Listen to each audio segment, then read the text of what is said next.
welcome you to this wonderful episode that I'm trusting God that is going to be a blessing to us. Because I've sat down to watch out the way things are going, especially in the now. And by privilege, God has given me something that I'm sharing right now, which I know will be of help and a blessing to everyone that will listen to this. This thing I'm about to share now looks so simple, but I've watched over the years. It has caused so much trouble and problems that many people have not even noticed that is the reason why things are not working in so many places. For instance, in our churches today, the spirit of service has died. It's no more there because of this thing I'm about to share. You go to families, unity is destroyed. Disunity is the order of the day because of this thing I'm about to share. You come among ministers of the gospel, there are hatred enemies everywhere because of this thing I'm about to share. You come to companies and establishments, you see a lot of trouble here and there because of this thing I'm about to share. You come to marriages between husband and wife, this thing has entered, and the love of the marriage and the unity is no more there. It's a problem, and many people have not understood it. The devil is using it to destroy so many good things, and God has empowered me to share it. It looks so simple, but it's very dangerous. If you don't watch it, it can even kill. It has sent so many people to the grave, and it is still busy sending many. And what is that thing? Before I will share it, I want us to look at a scripture. 2 Corinthians chapter 10, verse number 12. It says, "For we dare not make ourselves of the number, or compare ourselves with some that commend themselves. But they, measuring themselves by themselves, and comparing themselves among themselves, are not wise." What is this wicked tool in the hand of the devil that he has used to cause these problems everywhere? It is called competition. The spirit of competition is a demonic spirit, so dangerous more than Ebola, so dangerous more than coronavirus. It has destroyed everything, everywhere. Families, ministry, marriage, everywhere. Companies, relationship, it has destroyed it. Let me quickly say this.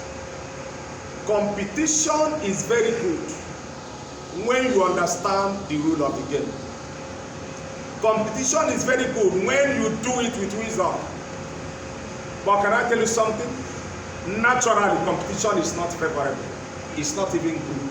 It's not even something that you dive into, because it will lead to a lot of things that you don't even bargain for. Why should I start competing with somebody?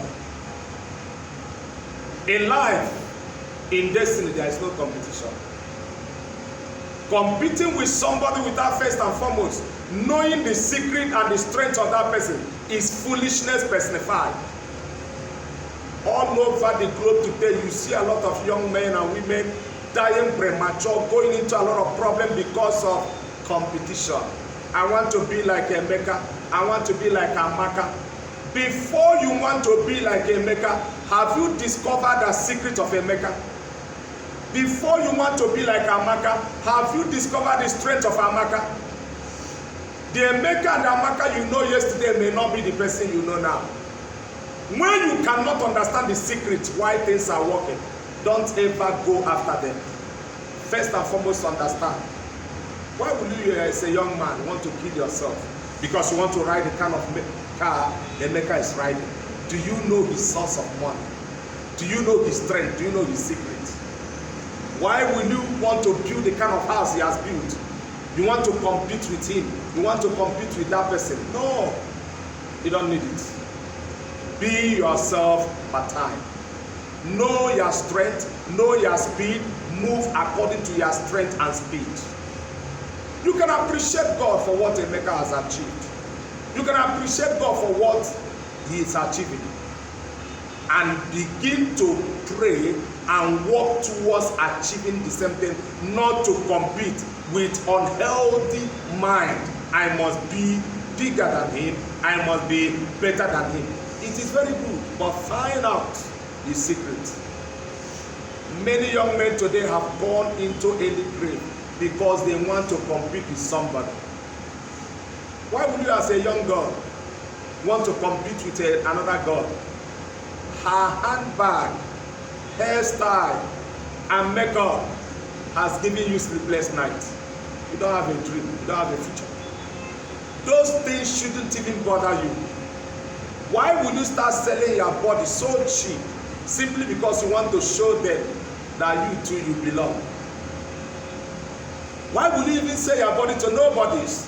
Because you want to buy a handbag, you want to buy a head, you want to belong to this, you want to belong. It doesn't call for it. Know your strength, please, and move by your strength, move by your speed. As much as you want the best things, work for it. But don't give yourself high BP in the name that you want to be better than somebody and you want to compete and you are competing with that person. It doesn't call for it. Among ministers of the gospel today, competition has gone very high. Thank God for whatever God is doing in the life of any man of God.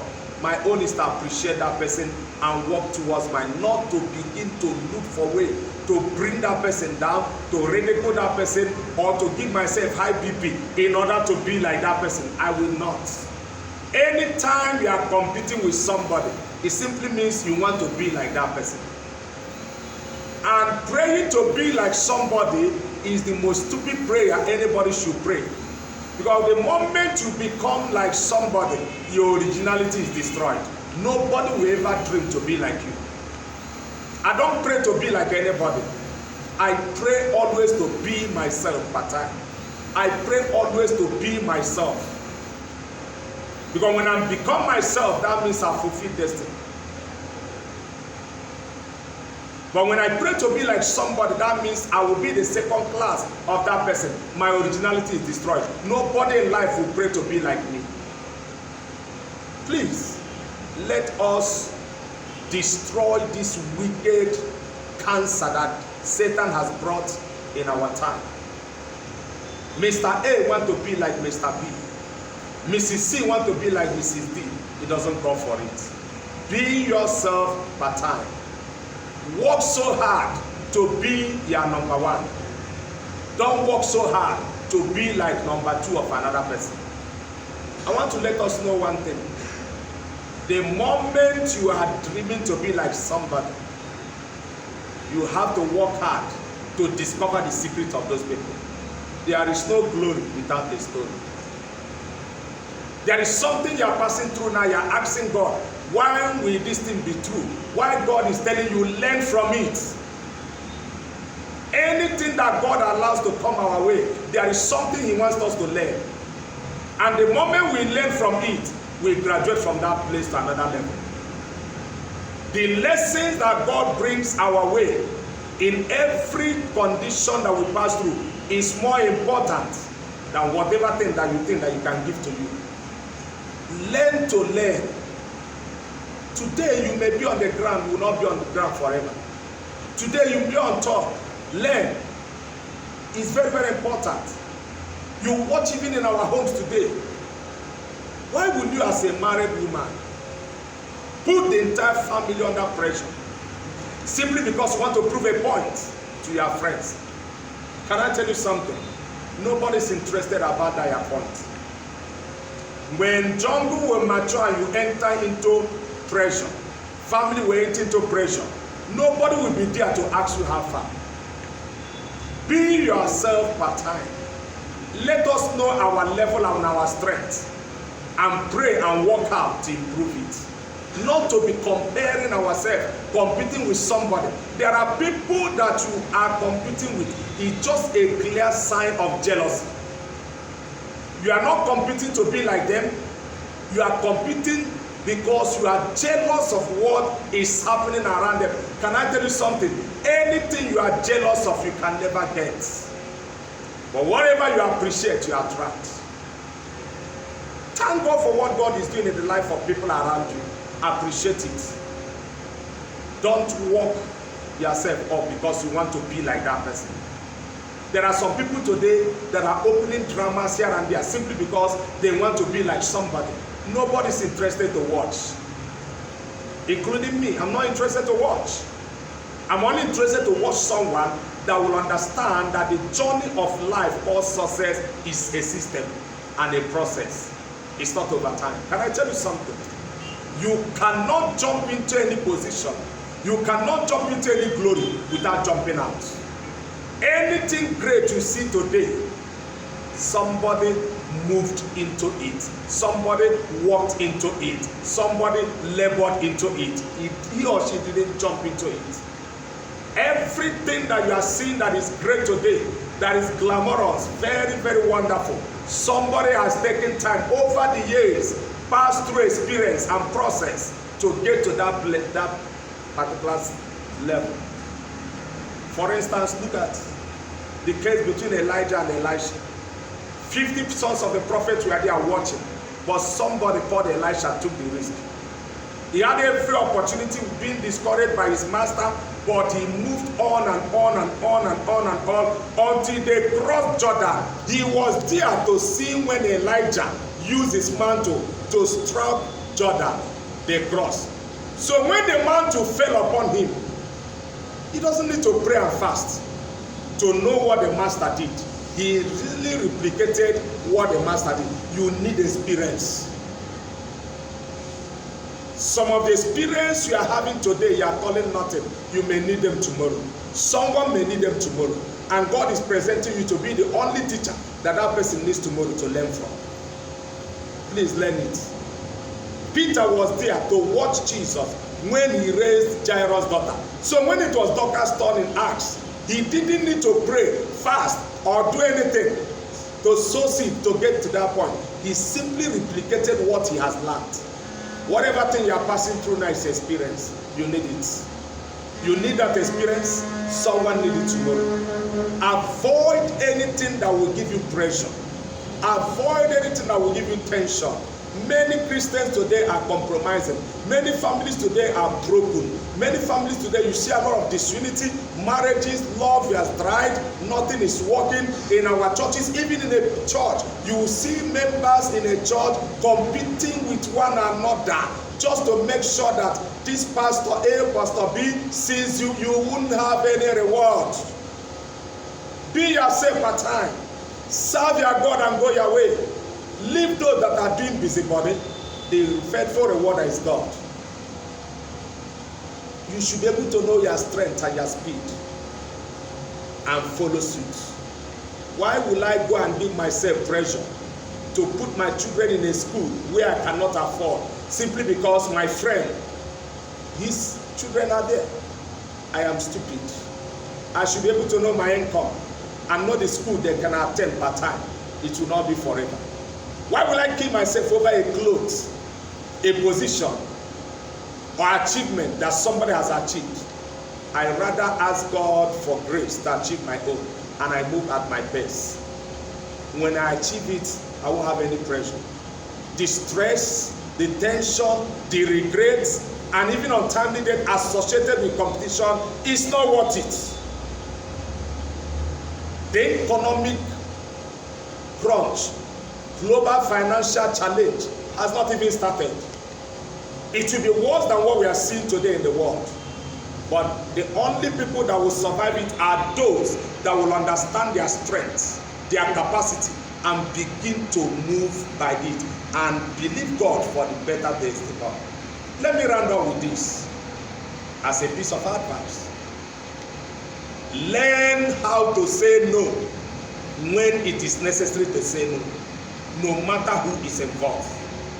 Learn how to say yes when it is necessary to say that yes, no matter who is involved. That is the standard.